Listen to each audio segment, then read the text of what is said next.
Welcome to the Burnout to Lit Up podcast. I'm your host, Erica Del Pozo, Occupational Therapist, Miami girl, and founder and CEO of Joy Energy Time, where it's our mission to build a better healthcare industry by ending healthcare provider burnout. In these episodes, we'll discuss topics like stress management, personal and occupational well-being, energy, lifestyle, and more. You'll also hear from loads of healthcare professionals like you who provide us with their advice on burnout prevention and share ways that you can become your most lit up self. Ready to get started? Let's do this. Welcome to the Burnout to Lit Up podcast. I'm your host, Erica, and today we're going to hang out with Whitney Goodman. She's a psychotherapist, but before I introduce her, because I'm so excited for this interview, I want to share with you just a quote that's on my mind. We don't grow when things are easy. We grow when we face challenges. It's so true that we get stuck in these comfort zones. And when we're in these comfort zones, we're not growing because they're comfortable. When I wanted to become a professional dancer, like around 10 years ago, I got really comfortable being in the uncomfortable quickly because I realized that's what I had to do. Showing up to auditions, knowing that I would be the worst dancer there over and over again, and going for my goals no matter what. It taught me to have grit and tenacity and perseverance despite everything in that journey being extremely challenging. And I think anything worth having in life, even though I'm not a professional dancer, that period in my life did serve me a lot and taught me all those things that I think have really laid down the foundation now for my tenacity and my drive and my grit for my business. And I think that sometimes we're afraid of failure and we're afraid to be put out there, to put ourselves out there. And we're afraid of what could happen when things go wrong. But I think that if something means a lot to you, like a dream, pursuing a goal, going into med school, or starting your own business, or moving across the country, or whatever it is, yeah, your big goals should scare you a little bit. But that's good, right? I mean, life is worth living when you have these aspirations to work towards, because no one is telling you you can't do it. And I wanted and still want, I still believe that if I put everything I have and do my best every day, then that's what really matters. A lot of people get stuck in the contemplative stage where they're thinking about the change they want to make, whether it's losing 100 pounds or like anything I said before, like doing something big and scary that seems unattainable even. And we get stuck in this contemplative stage where we're thinking about it. But how often is it that we step into the action stage where we're actually doing the steps it takes to get to that goal? A lot of people will say, I want to do this, I want to do that, maybe one day. And then it's something you want, it's something you think about, but something's holding you back and keeping you in that comfort zone. And most often, it's fear. Not even of failing, but fear of what others will think when they see that you've tried and you've quote unquote failed. I have another episode about failure. So if you, I won't get into it now, but you can listen to it. I think it's, I don't remember what episode number it was, but the title of it was 3 Things Failure Taught Me, or 3 Lessons Failure Taught Me. So you can listen to that one. But yeah, I mean, when we want to grow, we're going to face challenges and it's not going to be easy. But then we gain so much more on the other side. Pride, satisfaction. We reach our goals. We work towards our goals. We've learned lessons along the way. So, little pep talk for you today. I hope that was helpful. That's definitely on my mind in my business, pushing myself, continuing to grow one day at a time, doing little scary things one day at a time, right? And it doesn't have to be this one big scary leap, but it could be the little scary things like booking an interview, or not booking an interview, like, I don't know, scheduling an interview or whatever it is, like whatever it is that your dreams are, taking those little steps one day at a time to get you closer to that dream. Okay, so on to today's episode. Whitney Goodman is a licensed psychotherapist and marriage and family therapist.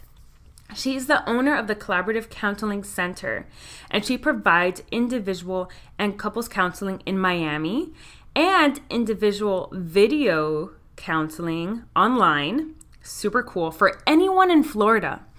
So if you're living in Florida, then Whitney's got your back. I love Whitney's whole philosophy, and I love how she keeps it real, because many of us can assume that a psychotherapist is this expert and know-it-all and tells you what's wrong with you, and you can only see a therapist if you have a diagnosis and all this stuff. And Whitney completely breaks all that down.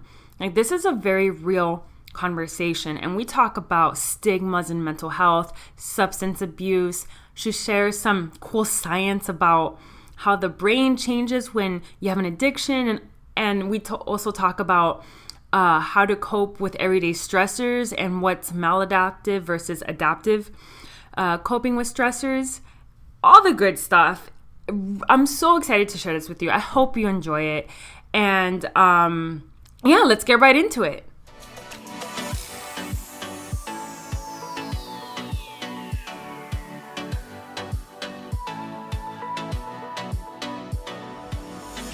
So why don't we start with you sharing your story, like where you're from and what you do and how you've gotten to where you are today? Sure. So my name is Whitney Goodman. I am a licensed marriage and family therapist, and I'm originally from Clearwater, Florida. So I am not a Miami native, but I've lived here about 6 years now. So I like to think I'm starting to assimilate with everything here. I went to graduate school at University of Miami, so that's how I ended up down here. I worked in, a couple of treatment centers, things like that. And then recently in 2017, I went into practice on my own. And that's when I founded the Collaborative Counseling Center. And from there, it started to grow. Awesome. That's so cool. I know getting used to Miami is difficult. It's different, but I love it. Now I don't think I could live anywhere else. Yeah, my husband, he's ready to get out of here. He's from Philly, so it's a big difference. Super different. Yeah, absolutely. So you open your own practice. What's it called again? The Collaborative Counseling Center. Okay, cool. So like Yes. what type of populations do you work with, and what is your practice all about? Sure. So I specialize in working with substance use disorders and chronic illness. I work with individuals and couples. So I would say the primarily my focus is on how substance use disorders and chronic illness impact marriages, families. I work on helping people deal with difficult diagnoses, things like that. Cool. That's awesome. What inspired you to go down this path and to work with this population? Sure. So there's a lot of substance use disorders in my family. It's something I've been exposed to, and I really was fueled by a passion to take away the stigma associated with that. I find that it's not something that people like to talk about, even though it impacts a large amount of the population. And then also my sister was diagnosed with Lyme disease, so that's definitely been an inspiration for me to work with chronic illness. Majority of my training has been with cancer patients, and I love working with that population. It's a really, really wonderful group to work with. Wow. Wow. I know there's so many specialties in psychology. So like, you received your clinical doctorate, correct? I have my master's in counseling psychology, and I specialized in marriage and family therapy. Uh-huh. And so then after doing like a 2-year residency, I became a licensed marriage and family therapist. Oh, cool. Yeah. Well, so that's exciting that you love working with this population, and you're passionate about substance abuse. So I want to ask you, how do you primarily work with your clients in group sessions or one-on-one? Sure. So I work with individuals and couples, and I offer individual and couple sessions in my office in downtown Miami. And then I also see individuals online through a HIPAA compliant video software. So I can see anyone throughout the state of Florida with that. For my chronic illness clients, the online option is really popular because a lot of them are homebound or they're in the hospital, things like that. And it makes it easy for us to continue sessions even when they're not feeling up to leaving the house. Wow. Wow. Yeah. I've never, like, I know things are starting to move online. And do you have a preference for in person or online or? So I don't do any phone sessions because that is really difficult for me. But the online counseling, I can see the person, I can see their facial reactions that really, to me, it's not much different than being in session. Of course, there can be technology issues and some things that can cause some discomfort at times, but I find them both to be really effective. That's cool. And I know for the reason why you only do Florida is because states differ with their laws, right? Exactly. So you can only practice with people in the state that you're licensed in, just for safety reasons, things like that. Awesome. Yeah, that's cool. I love how you're accessible to your patients in both ways and you meet them for like where they need to be met. Exactly. And it makes it a lot easier for people to access services. Yes, that's so cool. I remember when I was receiving psychotherapy when I was in high school, early college, we did have some phone sessions, but yeah, it wasn't the same. And maybe I would have really, at the time, I went in person, but for anxiety and stuff. So I feel like the online could have been, it's good to see that where things are moving. Yeah, absolutely. I think it's moving in a good direction. Yes, yes. So I follow you on Instagram, obviously, and I'm going to share all your information later at the end. But what I really, really like about your Instagram is that you keep it real. And I think when people think of psychotherapy, they think of, like someone sitting on a couch, someone laying down, and you're telling them their problems. And I think people's their perception might be outdated. So how do you oh my God, how do you use your Instagram as a platform to be real with people? Sure. So I would say like real tools for real people is my motto, my platform, that I'm really trying to not talk like with psychobabble and be difficult to understand, but really give people what they need and what they're looking for. And I think Instagram is such a great way to do that.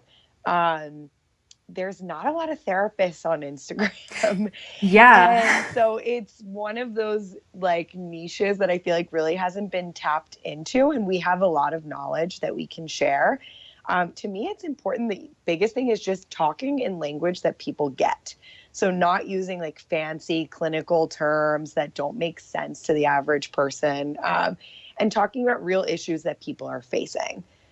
And just trying to be transparent, like I'm a therapist, I go to therapy, I've had anxiety, I've dealt with stressors in my life, and we all go through that. And I think making that public, especially on a platform where people always try to look perfect all the time, is really helpful. Yeah, I love your handle, by the way, Sit with Wit. It's you. really inviting. People, I want to sit with Wit. I'm glad to hear that. Yeah, I think I agree with you. I have seen a few therapists online on Instagram, but to the degree, it's not to the degree that I've seen like the other medical professionals, like nurses and physicians, and even occupational therapists. I can count them in one hand, and not even with. Right. So there is definitely a need. I think that people need people that have perceptions of therapy, and they come across your page. I think you what's the word? Like you help them, you change their perception and let them know yeah, you're a real person, and this is how I help. This is my role as a therapist. Totally. Well, I'm glad to hear that it's coming across that way. That means a lot to me. Yeah. Yeah. So what are some stereotypes that that exist, besides like the one I mentioned about on the couch, that you are hoping to, to break down? Oh my gosh, I feel like there's so many inaccurate stereotypes about therapy, that only crazy people go to therapy, or you have to have a diagnosed condition to go to therapy, or that, your therapist is going to brainwash you. There's a lot of these things that I hear all the time. And I think there's a lot of misconceptions, or that your therapist is like this all-knowing, judgmental person that's going to tell you what to do and how to act and how to be. And that is not at all how I do things. Yeah, I think people, again, remove the human from the therapist. I also think it's a generational thing. I see it in my practice. I see it in your generation being more holistic, more centered. And I feel like that's the same across different professions, like yours too. Totally. Yeah. So I want to really talk about the stigmas around substance abuse and the things that you're really passionate about. I read one of your posts that really spoke to me about, it's something about like, it's not my fault, or something's not in your control. I mean, I forgot, I can pull it up, but. It was the one about being with someone who has a substance use disorder, you can't control it, you didn't cause it. Yes, yeah. Yeah. So that is a saying, I wish I could take credit for it, but that is a Al-Anon saying that's very popular. And I think it's like, you can't cure it, you can't control it, you didn't cause it, something in that order. And I think you can apply that to pretty much anything that's going on, when you're in a relationship with someone that's dealing with something stressful or negative. I think it reminds us that we can't fix things, we can't fix people. And especially with substance use disorders, it's important to remember that and to repeat that constantly. Yeah, because you work with couples, and sometimes, is it one person that mainly with the substance? Sure. So I would say the majority of the couples I work with are couples that one has just recently gotten out of a treatment facility, or they're in early recovery, and the other person is trying to figure out, okay, what do we do from here? And there is a lot of trust that's been broken. There's a lot of secrets. There's a lot of infidelity in couples with substance abuse. And so we work on trying to rebuild the relationship, now that drugs and alcohol are out of the picture. I think a lot of people think once their partner gets sober, their relationship is going to be perfect. And a lot of the times that's not the case. They realize that it wasn't really the drugs or the alcohol causing the problem, but sort of the ripple effect that came from that. And what's surprising, so I used to be an adjunct for the Occupational Therapy department, and they had an assignment. It was the class was called Human Interactions. Okay. And the students had an assignment where they had to attend an AA and NA meeting, one of those meetings, and they wrote about it. And a lot of the students were surprised to go to these meetings. They had preconceived notions of people being homeless at these meetings, people being drunk at these meetings. And what they wrote about is that these are quote unquote average, everyday work attire people. So can you talk about, the stigmas around substance? Yeah, absolutely. So you just touched on a really important thing that, when we picture an addict, or these words that people use that are really derogatory, junkie or crackhead, whatever it is, we picture like a homeless person on the street that's in ratty clothes. But the truth is that addiction touches everybody. It does not discriminate based on socioeconomic status, gender, race, anything. So I've worked in residential facilities, and I can tell you, I have seen the lawyers and doctors and homeless people all come through dealing with the same types of issues. We're looking at this I look at addiction from a disease model. And so I see it as a medical condition that needs to be treated, and it can happen to anyone. And a lot of people think that they have control over becoming an addict, right? We like to believe that it didn't happen to us because we are just so much more in control and we have more willpower. When I think you and I both know that we know people that try drugs all the time and they don't become addicts. And then, or we know people that consume alcohol and they don't end up in a treatment center, but there are people that do. And the way that it impacts them is very different. Yeah, that was some really interesting. Well, everything you said was so interesting, especially about willpower, because we think it's a matter of willpower, and it's so. What happens at that moment when someone is starting to develop an addiction and they're having this internal battle with willpower versus the addiction? Sure. So you can look at substance use disorder sort of on a continuum, right? There's like a mild, moderate, and severe type of disorder for different types of drugs. And someone on the mild end is going to be more in a position of like they're having consequences from how much they're using. Maybe people in their life are like, you know what, you need to slow down. And a moderate, it's going to be an accelerated version of that. Maybe they're having cravings, their tolerance is going up. When we're looking at severe substance use disorder, which is the type of people that are going to be going into like a residential facility, someone that actively can't quit, at that point, the brain has been hijacked by the substance. You know, when you look at the research, it's really showing you that they don't have much control over what's going on. Willpower is kind of out the window at that point. This individual is, you know, putting substances in front of eating, possibly in front of taking care of their children. And that's not necessarily a choice. You know, they're being told they have to do that to survive. And the brain chemistry has changed at that point. Wow. That's really interesting. I listened to something, it was a few months ago, and I don't remember the context, but he was talking about how an addict will put up with like a miserable living condition, for example, if it's the severe type, just to feel that high repeatedly, but knowing that they're willing to put up with the worst to get that, you know, whatever fleeting moment of that high. So do you see how, you know, so that's based in the science? Absolutely. So it's, you know, when you look at it from that perspective, it's like, if you were a rational, you know, human, that your brain was functioning correctly, you would never say, I would rather live on the street, you know, just so I can get high. So when we look at that, you know, it's hard for me to believe that that's a matter of choice.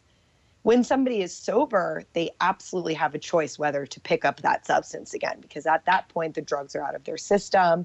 You know, they're not experiencing cravings after, you know, a significant amount of time. But when they're actively using, the brain is functioning in a completely different way than someone who's not under the influence. Wow. And I know we're just saying substance, generally speaking, but do you work with people that have like, shopping disorders or any other, shopping addictions or any other addiction along those lines? So I don't specialize in any type of process addictions, which would be like shopping or even like sex addiction, things like that. They work in a similar way to substance use disorders, but a little bit different because they're not ingesting something, right, that's changing them. But you can see a lot of the same behaviors in people with those types of addictions. They still get like a rush or a high from shoplifting or from shopping, things like that. Like those dopamine hits over. Exactly.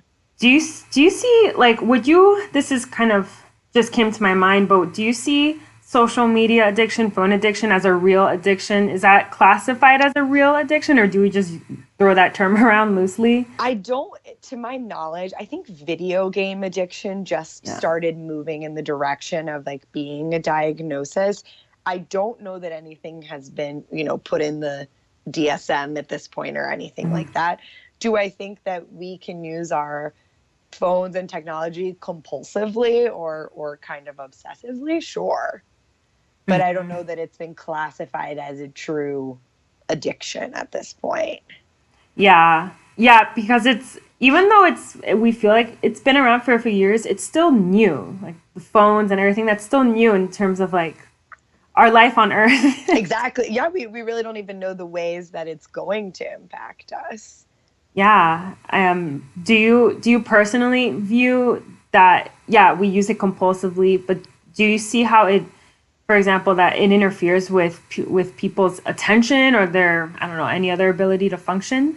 I would say in my work, the biggest thing I notice is that technology becomes a barrier between partners and couples. And that's what's sort of changed in couples therapy now, is that there's a lot of discussion about technology.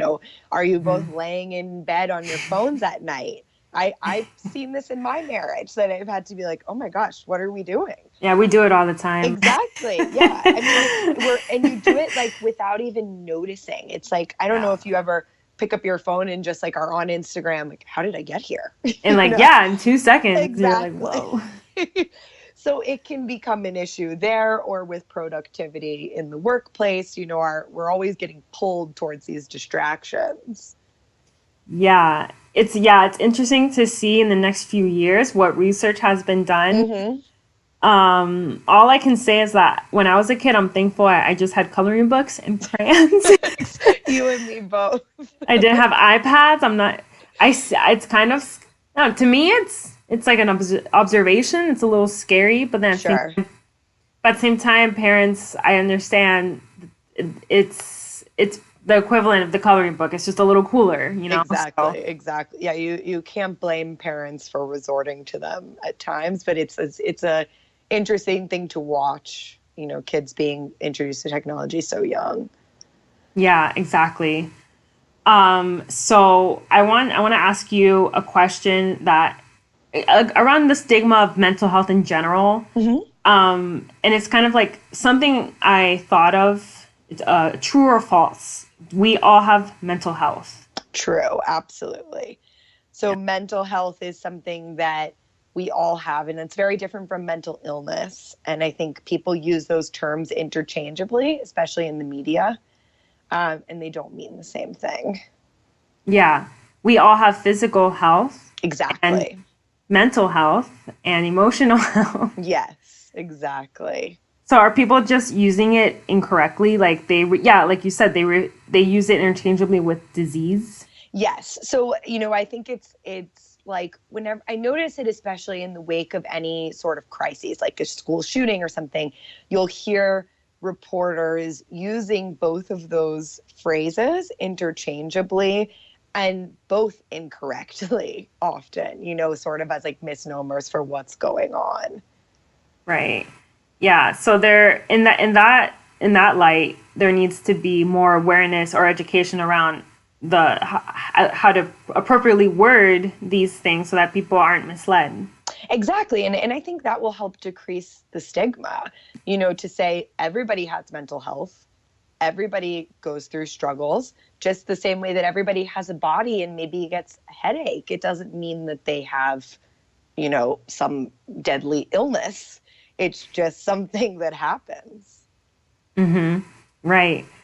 And this is another thing I just thought of. But I know there's this huge self-care movement, and it's really, I think there's a lot of positive things I see in terms of, in occupational therapy, we define this as the wellness era. And there's the self-care movement. So do you find any of that useful? Do you think it's just a trend? Like, how do you view it?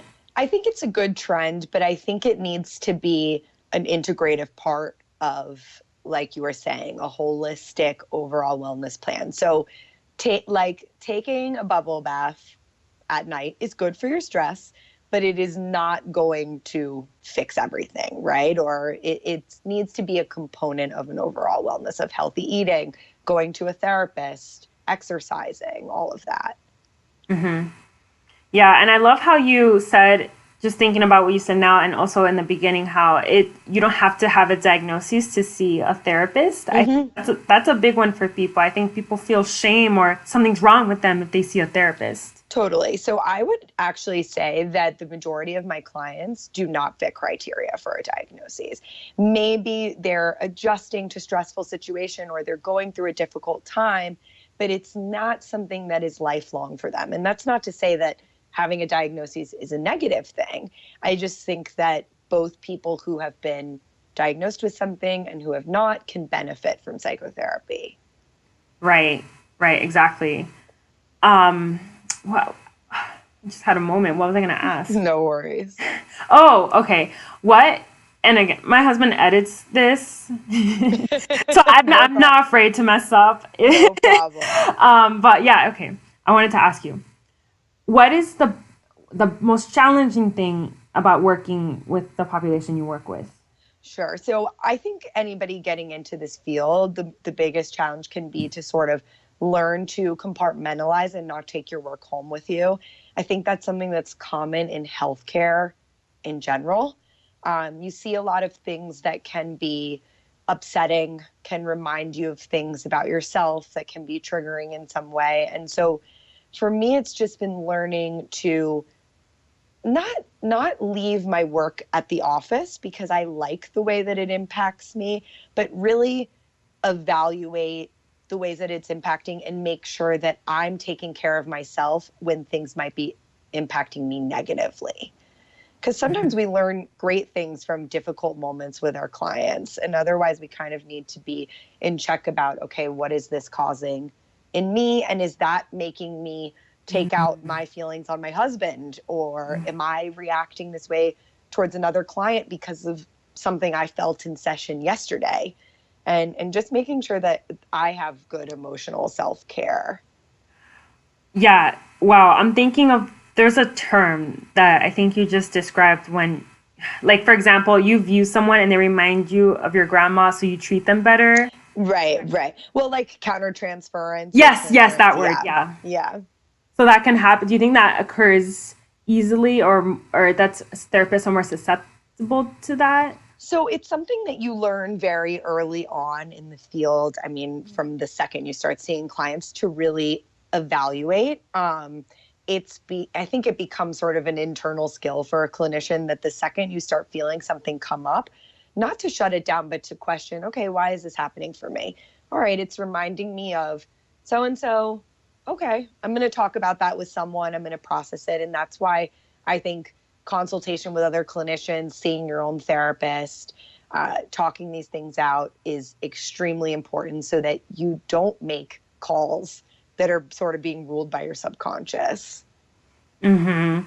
Yeah, we learned about, I think there's some crossover. Well, there is some crossover between therapy and occupational therapy. And I think that just quickly, occupational therapy, we do have principles from psychology, from physical therapy. Even there's some overlap with speech therapy. So it's like we learned just the whole from A to Z. But again, it's like those. I'm really interested in these psychological points, because what makes a successful OT, in my opinion, is being able to have that client-centered practice and work with clients versus just telling clients what to do. I mean, I know you work with, like, you collaborate with clients, and I mean, how do you approach, like, what's your philosophy on that? Sure. So my philosophy, and it's in the name, it's what inspired the name of my practice, is that I never want to be the expert with my clients on their life. They are the expert. I am simply there to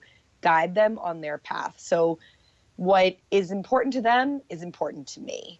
And I'm there to help them, reach the goals that they want. But I also agree with you that OTs, PTs, physicians, we all have these really great skill sets that if we work together and we collaborate, I think we can give our clients the absolute best care possible, rather than us just telling them, what we think they should do.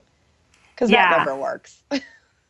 Yeah, never. And I'm sure you're very familiar with motivational interviewing. Sure. And so in terms of, let's say you have a loved one that you suspect has a substance abuse, and perhaps every time you bring it up and they get defensive or or they're in denial? Like how would you help a loved one to maybe, or how would you help that person to help their loved one communicate effectively so that they can help them instead of pushing them away? Absolutely. So I think always coming from a place of compassion is a great place to start, and not saying like, why are you doing this? You always drink, bringing up Right. examples. I had a supervisor that would always say to me, like, you need to find the carrot. So you need to find what that person wants. So maybe they're complaining like they're having health issues and they're not getting promoted at work. Okay, what? And they want that. What impact is their substance use having on that? And trying to find ways that you can lead them to their goals versus chastising them for the bad behavior, or the behavior that you don't like. So it's the finding the carrot, that's the key. Right. And I think asking questions is always better than giving prescriptions, right? So saying like, what would it be like if, you didn't drink tonight? What would happen?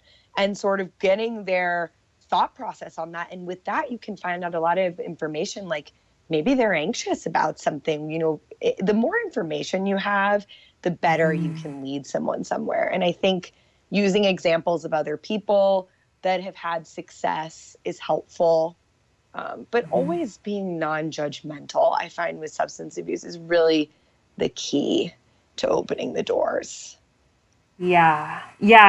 I totally agree. And having gone, again, being an adjunct, I'm refreshing up on the things I learned in school. Sure. So the motivational interviewing was key because you're getting to know someone, like their concerns, and trying to get to the problem versus being accusatory. Is that Yes, the word? exactly. And prescribing, because all too often when I experienced my eating disorder about 10 years ago, it's the loved ones around me that are like, you need to eat. Why haven't you eaten? Blah, and it's the resistance started to build. And then when I saw a psychologist that specialized in eating disorder, I never once felt like she told me what to do. Exactly. And I felt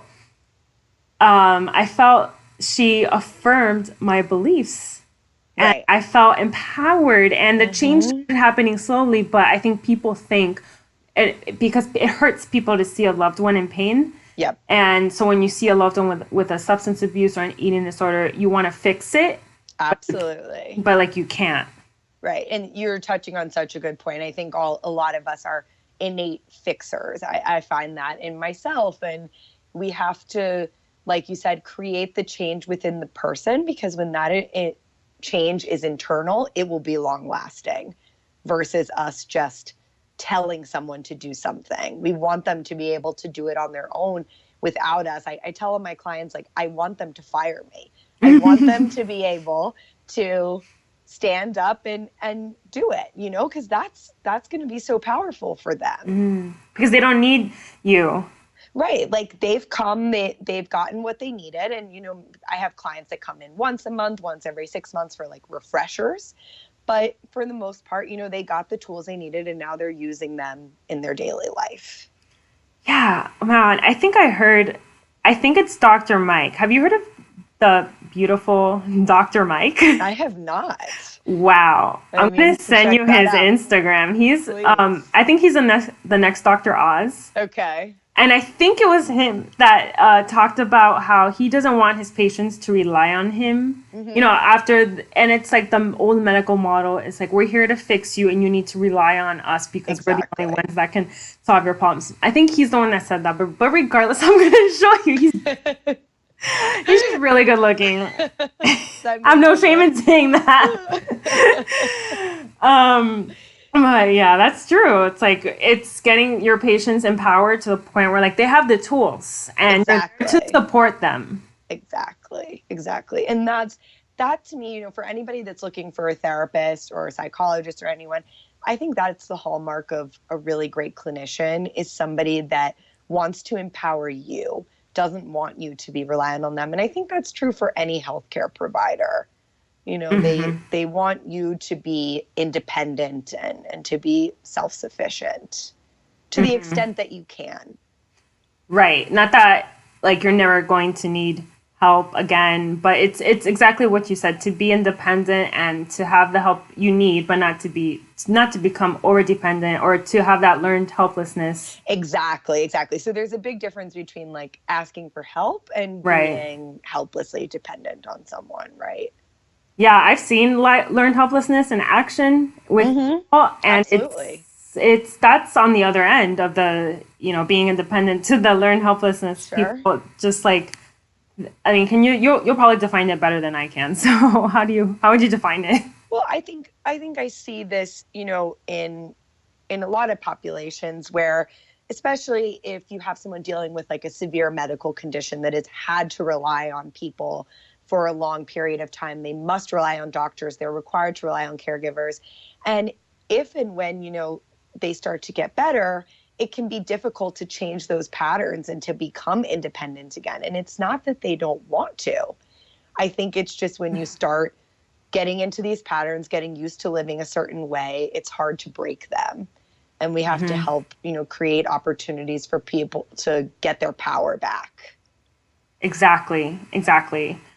Well, this totally brings me into the next thing, which I've been wanting to talk to you about, which I actually touch upon in my continuing education course for burnout prevention. And this is just one little slice of it, just because I think burnout prevention, it takes a lot of different slices. And I think I have a module in the course about resilience and coping, internal locus of control, and then I talk a little bit about cognitive appraisal and reappraisal. And can you break that down, because we use it every single day, but like those terms are really fancy. So can you break down cognitive appraisal and reappraisal is and how we use it? Exactly. So when you told me these, I was like, okay, let's definitely think of a way that we can put this into like layman's terms, right? So Yeah. You're right. We are cognitively appraising things constantly. So basically what that is that when we are presented with like a stressful life event, let's say, we are constantly making judgments about that, whether it's threatening or non-threatening to us. So whenever we, get in an argument with someone, we're constantly appraising like, okay, am I mad about this? And we usually do this in the absence of any like physiological symptoms. So, this happens like in traffic or whenever we're mad about something or upset, we create these stories, right, in our mind that sort of tell us why we should feel a certain way about something. And the really interesting thing I think about this is that everybody has different interpretations, right? So all of our cognitive appraisals are varying. And this is why some people can become traumatized by some situations and other people don't find it to be an issue at all for them. They don't even remember the event. Because they appraised it differently. Right. They attribute a different value to the event. Okay, so it's like we're constantly deciding if this event is stressful or not, and then making a story. Essentially. So this theory basically says that it's not the event that causes us the emotional response, it's our interpretation of it. It's our interpretation, right. So do you find that I've gotten really into this because I think one of my biggest blocks in life has been the way I interpret events and how I handle stress. And I feel that for many years, that's why that contributed to my anxiety and back in the day, like low confidence, low self-esteem, because I held on to stories. I interpreted an event like something's, that seems stupid to someone else. It's funny when I think about it now, because when I tell people, so this happened, and they view the same story and like they experienced the same thing and they moved on, but I created a story around it and I perceived it as, these girls don't like me, no one likes me, no one wants to be my friend, and that's the stories. Is that kind of like how that can manifest? Absolutely. So you just kind of walked through like a typical sort of snowball of these feelings, right? So you experience a situation and then you go into this all or nothing thinking of like, okay, one girl maybe said something mean to me. So now every girl hates me. And now no one's going to like me and I will never have any friends, right? Yes. Exactly. Yeah. So it's like these thoughts breed on one another. And I think once you start, if you notice, if you've ever been anxious, it's very difficult to have non-anxious thoughts when you're feeling anxious, right? So you get in this tunnel vision and then it's like the anxiety just continues to spiral. And that's when most people would, so kindly tell you to like snap out of it or think more positively or something like that doesn't work. Right. So if someone's anxious, like perfect. If someone's anxious and someone tells them don't be anxious, is that even helpful? Like what would be a helpful thing to say? So that's my, like one of my biggest pet peeves is like these little sayings that be positive. We all use. Exactly. Like be positive drives me nuts. And that's why I think this cognitive appraisal is a really good exercise because it's a great way to show people here is exactly how you can change your thoughts. Here's a real concrete thing that you can use. Because when you tell someone to be positive, like, okay, what do I do? Like, how do I do that? It's over, especially if you're anxious, then you're going to be anxious about, well, I can't be positive. Why can't I do that? And it just spirals even further. Right. So let's say you're anxious and you have the tunnel vision, all or nothing. Like, let's say you have a big presentation and you have the physiological symptoms, like your heart racing, like you're sweaty. And then would a cognitive reappraisal then be your way of talking yourself into like a calmer state? Sure. So I think it could definitely be used. I mean, it depends on how serious your physiological symptoms are at that point. If you're in a full-blown panic attack, it might be better to engage in more like somatic type stuff. So deep breathing or grounding type exercises. But I think if you're at the point where, let's say the situation you were just talking about, about the girl and then having these thoughts about anxiety, about people liking you. I like to use, there's a woman named Byron Katie. I don't know if you've ever heard of her. So she has these 4 questions that you can ask yourself, and I use them myself. I think they're amazing. And the first question is it true? So if you have this thought of, this girl was mean to me, all girls hate me. Okay, is it true? Maybe sometimes my very anxious clients will say, yes, I know it's true, right? I don't know if that's something you would respond, like you're just positive of that. So then the second question is, can you absolutely know it's true? And this question I find to be the most powerful in the series, because this is when you can use the cognitive reappraisal, right? You can ask yourself like, okay, would I bet my life that all girls hate me? Do I know any girls in my life that like me?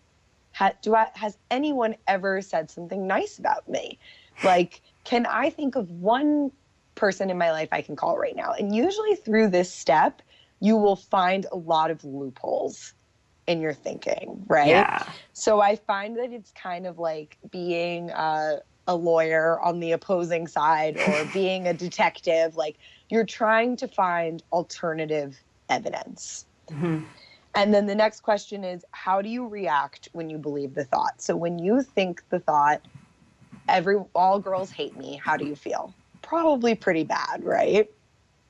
So you think about, okay, this thought is making me not feel good. And the fourth question is, who would you be without that thought? 9 times out of 10, well, I'd probably be a lot happier. I would maybe be more confident, whatever it is. So through all that, I think you can see, like, 1, this thought is not serving me.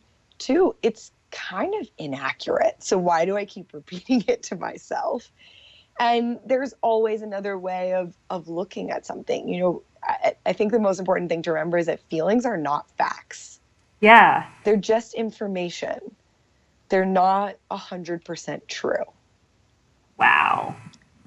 I recently took a workshop, and the person, she's an integrative health coach. She's actually a friend of mine also, and I'm working with her on some other health coach things. That wasn't a good description. Oh my God.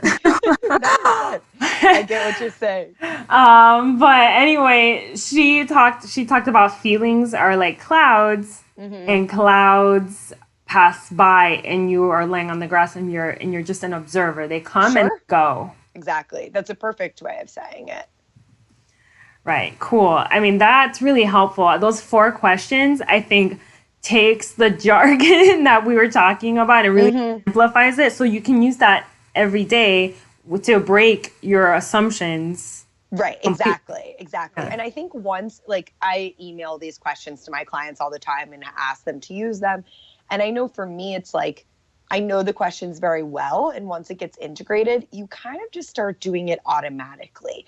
If you have a thought that is distressing to you, my first question is like, okay, do I know that this is true? And where is this coming from? Why am I thinking this? You know, does this remind me of something else I felt before? Right. So really honoring that instead of just putting a be positive on it. Exactly. Because the truth is, like, you're entitled to feel how you're feeling. Feelings are not bad. It's what we do with our feelings that can sometimes cause negative consequences, right? So to feel sad is okay. To feel angry is fine. It's if we feel angry and we punch someone that there's a problem. So it's okay to say, like, yeah, I'm having this feeling. Okay. What am I going to do? What is this feeling doing for me? And sort of just sitting with it and letting it pass. Right. I've had to practice that. And last night I have the perfect example. My husband and I, we use this program called Kajabi. Have you heard of it? I have not. It's kind of like email campaign, but it does marketing. It holds courses. It does everything. Okay. And we wanted to edit something on it. Super long story short, we accidentally deleted all of our data. So my email list of 300 people, which seems not like a lot, but for me it's a lot. No, that's a lot. Completely gone. Oh my gosh. And the initial shock, we didn't realize, like, what we were trying to fix a problem and we deleted everything. So we're like, oh my God. I was like, this did not just happen. And then an older me, like a more mature me, would have probably thrown something across the room or like started crying. But like I acknowledged, oh shit, this is bad. But then I'm like, okay, let me focus on what I can control here. Let's support and let me find something positive out of this stressful situation. Right. So that's perfect because you still could have that moment of like, oh shit, this sucks. Yeah. There's no denying that. So when somebody says like, be positive, to me, it's almost like you're not allowed to have that thought. But that thought's true. It's real. This happened.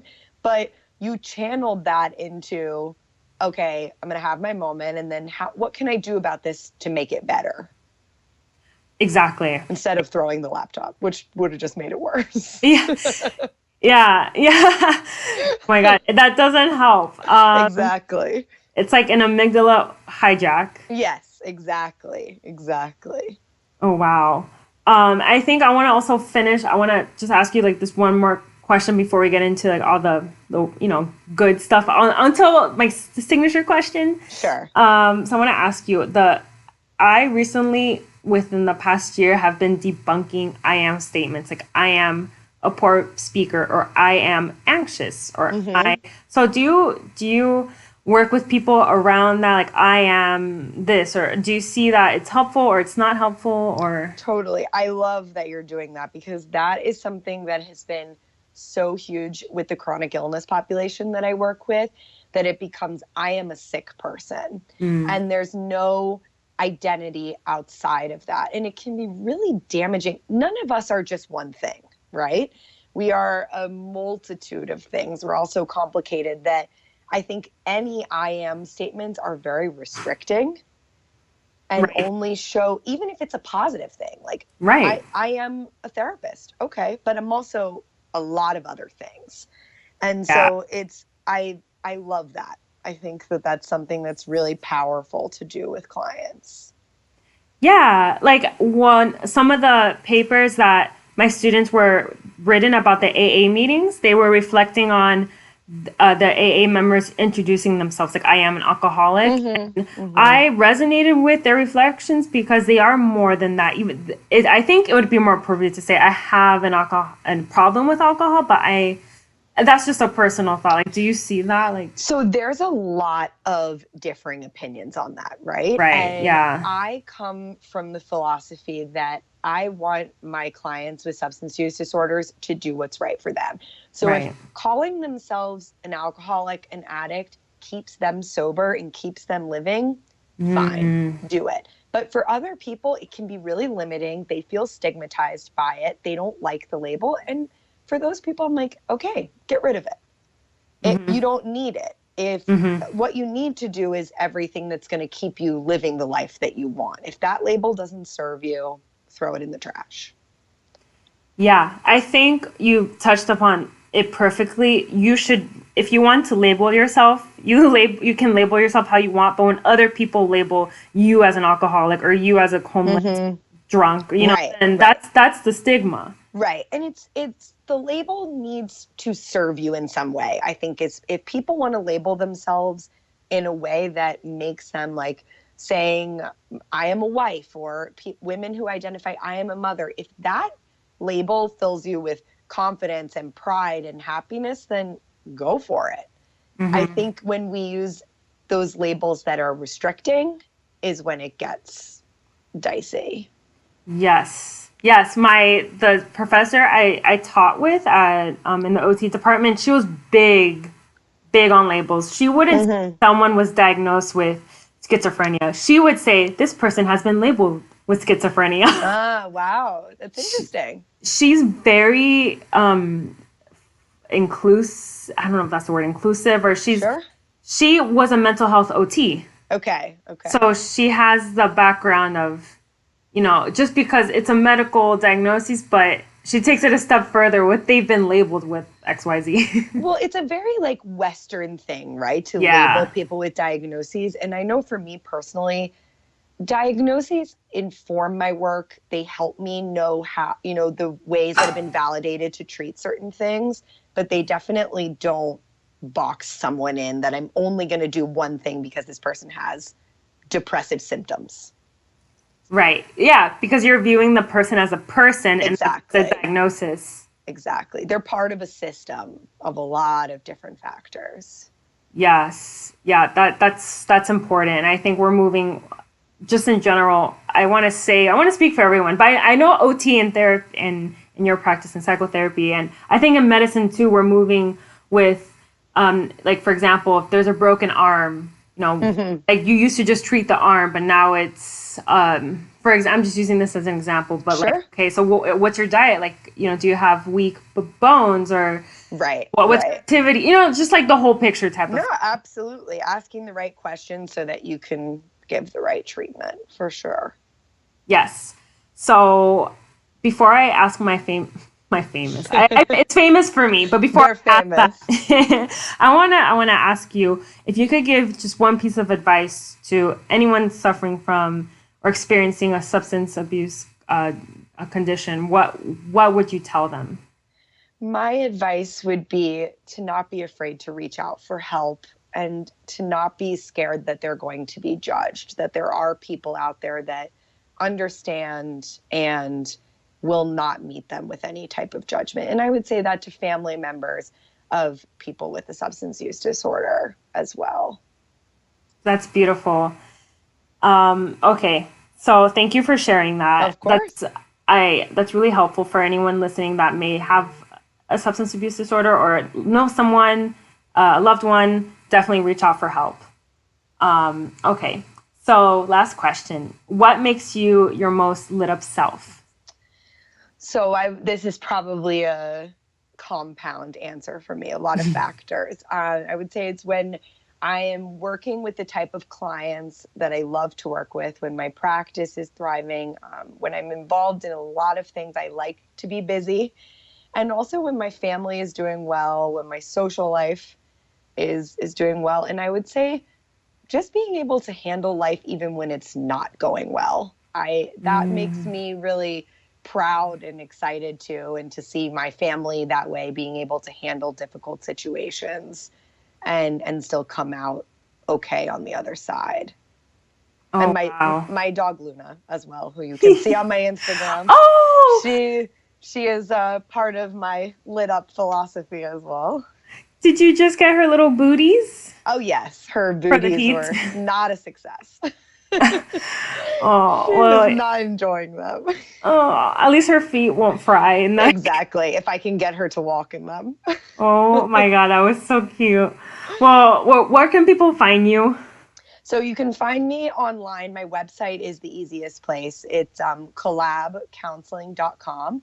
And then obviously my Instagram at Sit With Wit is a really easy way to access me. And I'm on Facebook. I'm everywhere. But my website is the hub for all things Collaborative Counseling Center. And you provide a free 15-minute phone consult? Yes, I do. Okay. So I actually require it for all new clients. I do a free 15-minute phone consult so we can get to know each other. I like to make sure that we're a good fit. Don't want anyone wasting their time or energy. And then we go from there. Awesome. Well, thank you so much for being on the show. Of course. It was wonderful. Thanks so much for listening.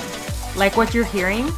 Subscribe to our podcast, rate, and write a review on iTunes. It would mean the world to us. We come out with new and exciting content each week that will help you slay your burnout beast. So share the show with your friends and your coworkers so we can build a better healthcare industry together. Thanks again.